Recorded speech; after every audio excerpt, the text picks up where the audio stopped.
Hi everyone, this is Paula here from the Magdalene Centre.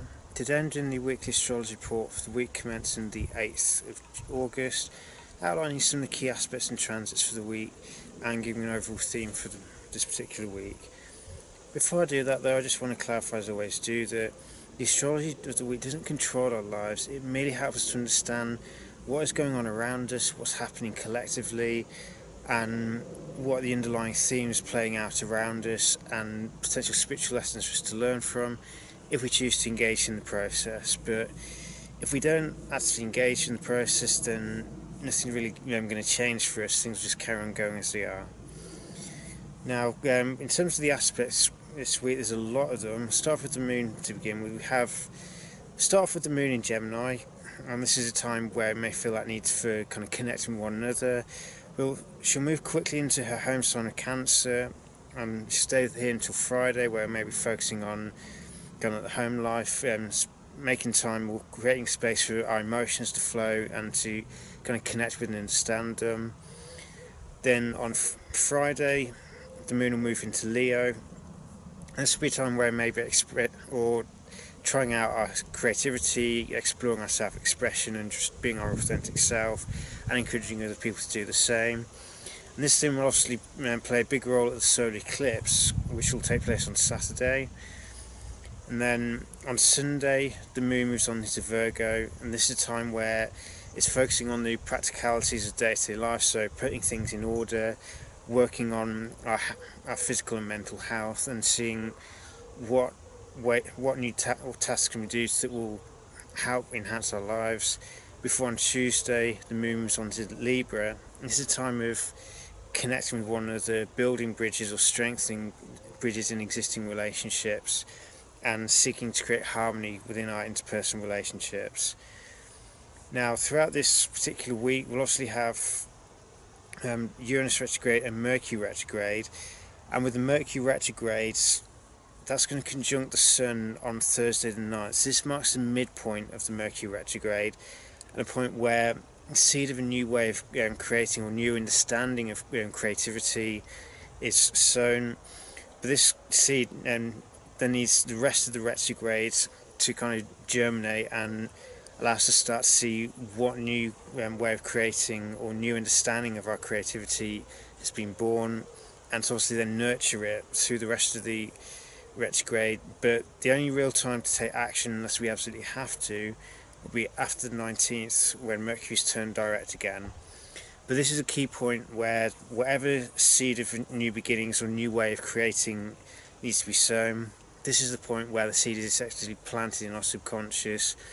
But it's important we don't try to rush anything. We allow that new consciousness to unfold naturally rather than trying to force it, and allow it to take root in our consciousness, so that we have a higher understanding of creativity, we have a better understanding of how to create things, and it's also about understanding the importance of just being rather than always doing. Now, on the same day, we're going to have a grand sextile. So this is 6 planets all within about 60 degrees of one another, and they all also trine one another, so we get a Star of David formation. And as well as this, we're going to have, so this formation involves Juno in Taurus, Moon in Cancer, Ceres in Virgo, Jupiter in Scorpio, Pluto in Capricorn, and Neptune retrograde in Pisces. But as well as this, we're going to have the Sun, Mercury, and Pallas Athena all in Leo, creating an outlet for this particular formation. Now, the Star of David formations can be like a reset button for us all. So it's an opportunity for us to allow a higher level of information or higher level of consciousness to flow through us, and to release lower levels. But obviously we have to participate in the process. It won't just happen automatically. But with the Sun, Mercury, and Pallas Athena in Leo forming squares to Juno and Jupiter, and in conjuncts to Neptune and Pluto, this particular formation also gives us an opportunity to undergo a major transformation of our sense of self. Basically, the Neptune and Pluto form a yod formation with the Sun, Mercury, Pallas Athena conjunction in Leo. So what this formation basically prompts is it kind of gives a sense of crisis, but it's about undergoing spiritual alchemy to transform the planet at the tip of the yod, which in this case is Jupiter, Mercury and Pallas Athena. So this week offers a major opportunity for us to undergo a significant transformation in our sense of who we are, and it gives us this opportunity to achieve a greater degree of spiritual awareness of who we are, and to transform our creative nature through releasing any, because Pluto's kind of like the base chakra. It's about going inwards and downwards and being retrograde at this time. It's a time of facing our own shadow, and it's learning to transform that shadow, which in turn, through the conjunction of the Sun, allows us to transform our sense of self-identity through unlocking deeper levels of power. But this is true power of love, not the more shallow forms of power, which is about manipulating our environment. Whilst Neptune, being like the crown chakra, is about asking us to open the crown chakra and release any addictive tendencies, any illusions or patterns of escapes that we engage in, and instead take responsibility for who we are, to ground that spirituality into our everyday lives rather than it just being some kind of fantasy that we indulge in from time to time.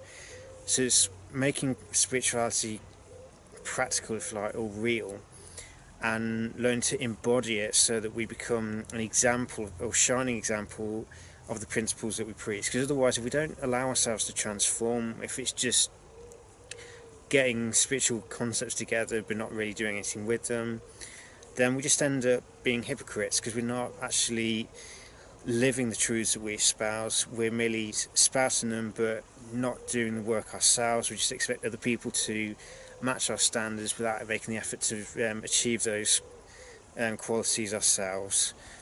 And whilst the grand sextile will obviously break for the solar eclipse, the rest of the aspects from it, so the only bit we'll move on from this will be the moon. So the moon coming into the conjunction with the sun for the solar eclipse brings all that energy down into the sun, if you like. And this particular eclipse, which I'll do another video on for it because it needs its own kind of explanation, but with this being in Leo, this is about our relationship with love. Are we able to give and receive love? It's about our relationship with creativity, our relationship with play, and it's about the fundamental sense of who we are. So as a human being, as opposed to human doing, who are we? Are we able to allow love to shine its light into the deepest recesses of who we are? And do we allow ourselves to make ourselves vulnerable to love? Because obviously, when we love people and we open ourselves up to receive love, it requires courage to accept the chance that we may get hurt. But the thing is, the only real hurt happens if someone's projecting their own shadow onto us. So part of this eclipse is about, if we're someone who struggles to receive love, we need to be asking ourselves why. We need to understand what fears stop us from receiving love that is freely given to us by other people, and where do we have internal barriers that stop us giving love to other people and encouraging other people. So when someone is daring to be their real self, or daring to try something that's going to be more aligned with who they are we able to encourage them and give them our full support, or do we feel insecure and we put them down for it instead? So it's a time for us to get real with ourselves. The solar eclipse in Leo is the last eclipse of the current eclipse season, so this is when the portal transformation, if you like, closes, and we're at a new point here. So if we've done the work of the eclipse season, then of shining light into our own subconscious mind, of transforming our relationship with nurturing, and learn to just be our real self, be who we truly are, and work on being the best versions of ourselves through turning that spark of creativity and identity into a fire that warms us and allows us to shine. Because if we can't really expect other people to shine, if you like, if we're not prepared to do the work ourselves.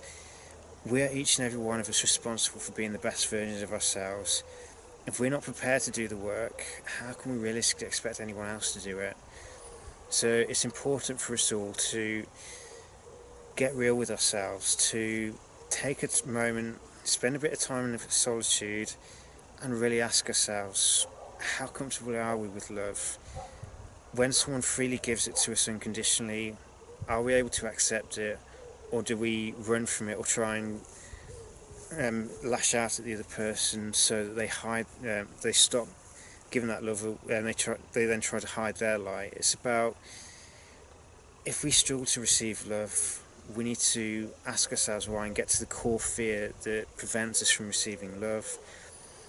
However, if we're someone who is able to give and receive love, it's learning to give love unconditionally if we haven't already learned to do this, and accepting that not everyone will be able to appreciate or accept the love we have to give, and that's okay. That's the other person's problem, not our own. If the other person doesn't want to receive the love, sometimes the best thing we can do is just let them go, because we all have free will at the end of the day, and it's important that we don't impose on someone else's free will by trying to get them to be something that they're not ready to be at this moment, because each person has to address their own fears at their own time.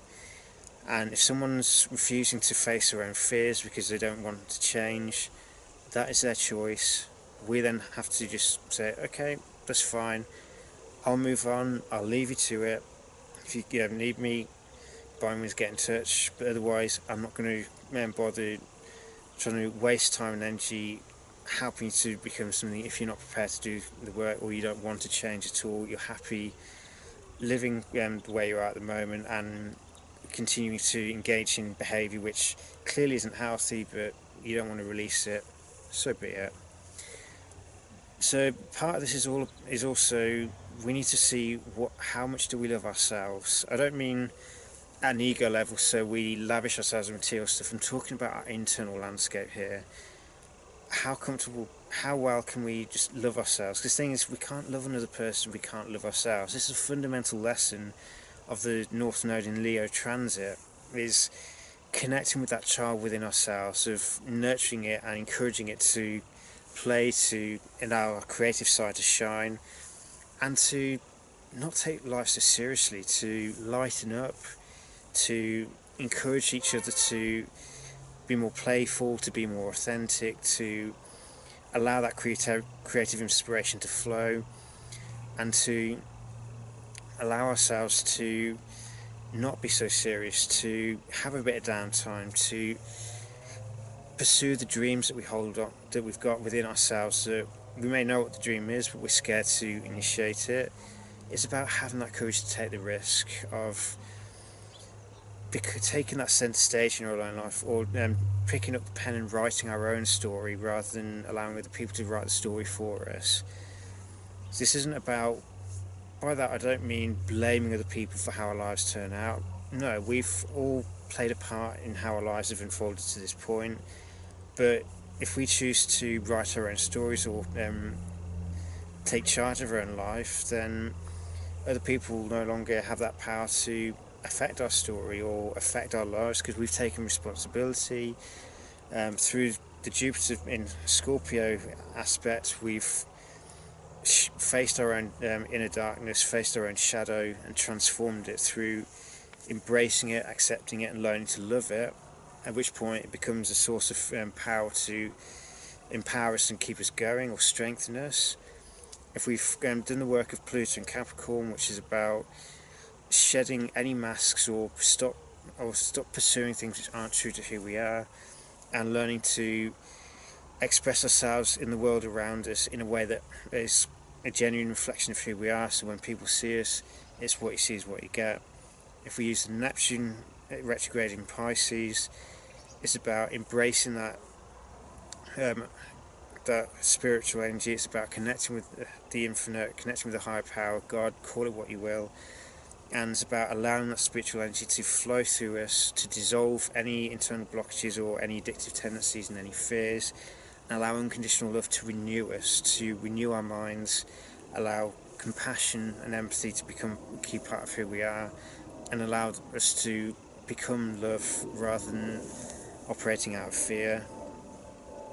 And obviously with Juno and Taurus, it's about overcoming any commitment fears, any fears that we have about the need to be who we are, and at the same time meeting the relationship needs and learning to have a more grounded kind of relationship. While Ceres is about channeling that energy of competence, of developing skills that will help us to better nurture other people and encourage people to nurture themselves through becoming skillful and more competent, so they develop that worldly competence that gives them the confidence to be as strong as they can be.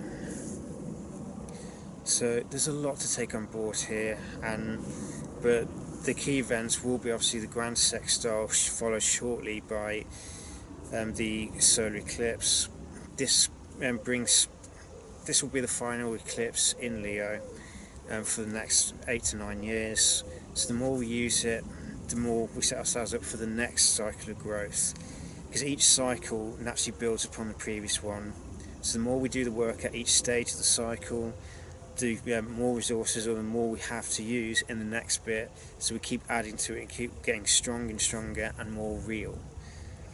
So if there was any given theme to embrace this week, it's embracing the need to accept change, of addressing any areas where we struggle to give or receive love, and to allow our sense of self-identity to change, whereby any fear-based sense of identity, where we derive our sense of identity through our ego and through fear, we release those fears and we learn to embrace love instead, so that we can receive love of other people and we can give it back. So instead of having the old give and take dynamic, it's giving and receiving.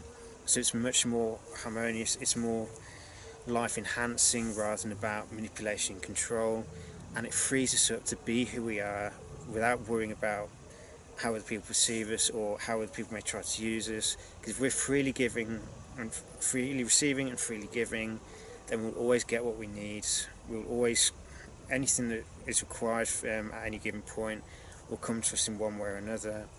But it requires that we do the work and we go through, if we need to, use the grand sextile and star of David formation as a reset to release those old energies, release those old fears, and allow a new insights and new high level of consciousness and understanding and perception to come through, so that we can see things much more clearly and we can take a more empowered approach to life that honours our spirit and honours the spirit of those around us. So may the upcoming week bring you many blessings and much growth, and if you need a reset, I hope this week brings you the reset that you need. So may you have many blessings and much growth. Take care, and may you walk with love and blessings in your life.